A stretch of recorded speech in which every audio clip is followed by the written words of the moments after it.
Il-paċi magħkom. Waqt li niċċelebraw it-tluħ fis-sema tal-Mulej Ġesu qegħdin niċċelebraw lil Ġesu li jħalli din l-art u jidħol lura għand il-Missier. Ġesu iħalli lid-dixxipli tiegħu il dawk li kienu jiddependu fuqhom. Issa id-dixxipli tiegħu ma jiddependux biss fuq il-Mulej Ġesu, ma jiddependu wkoll fuq il-komunità l-ġdida li hija l-Knisja. Il-Knisja li tkompli twaslinna l-bxara tajba, il-Knisja illi Ġesu qed jafda biex issa tkompli dak illi bedaw fuq din l-art.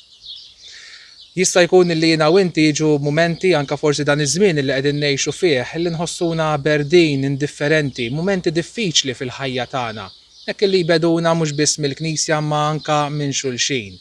Ġesu illum f'din is-solennità li qegħdin niċċelebraw jerġa' jafdana mhux biss b'mod individwali imma jafdana fil-komunità, fil-Knisja.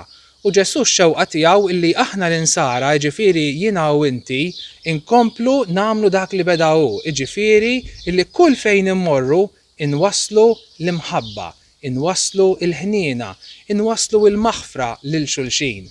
Aħna u nerġgħu naraw lill-anzjani tagħna, lill-familji tagħna, ejjew iwasslu din l-imħabba tal-Mulej Ġesu, din l-imħabba ta' Kristu l-Xoxt, ħalli f'kull ġurnata tal-ħajja tagħna inkomplu nkunu Knisja, anka fid-dar tagħna, Knisja illi tkompli twassal il-bxara tajba tal-Mulej Ġesu.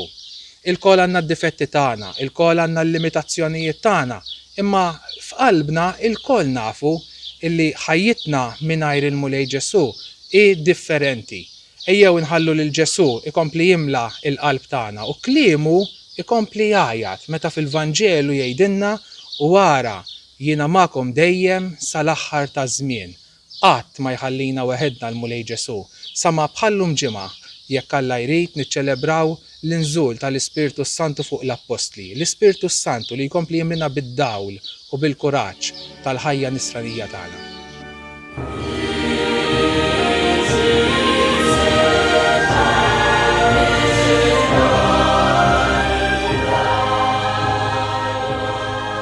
Sotu fi xahar ta' Mejju niġu nżuru hawnhekk pellegrinaġġ bl-istatu tal-Madonna aktar biex nitolbu talba tar-Rożarju u flimkien ma' Marija nitolbu għall-familji tagħna.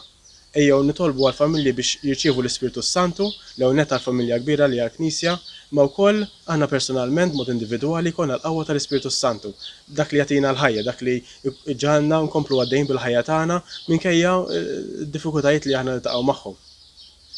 F'dan iż-żmien forsi tmur xi mixja jew tinqata' ftit tal-kwiet, jekk tkun għaddejjem qudiem xi kappella, iqa' ftit, itlob it-talba tar-Rożarju jew talba oħra, offri għall-familja tiegħek.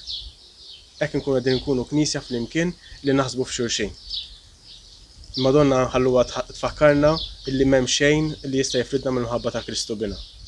Ejjew nitolbuha flimkien biex tibqa' tħarisna bħala omna u żommna qrib ta' bina Ġesu.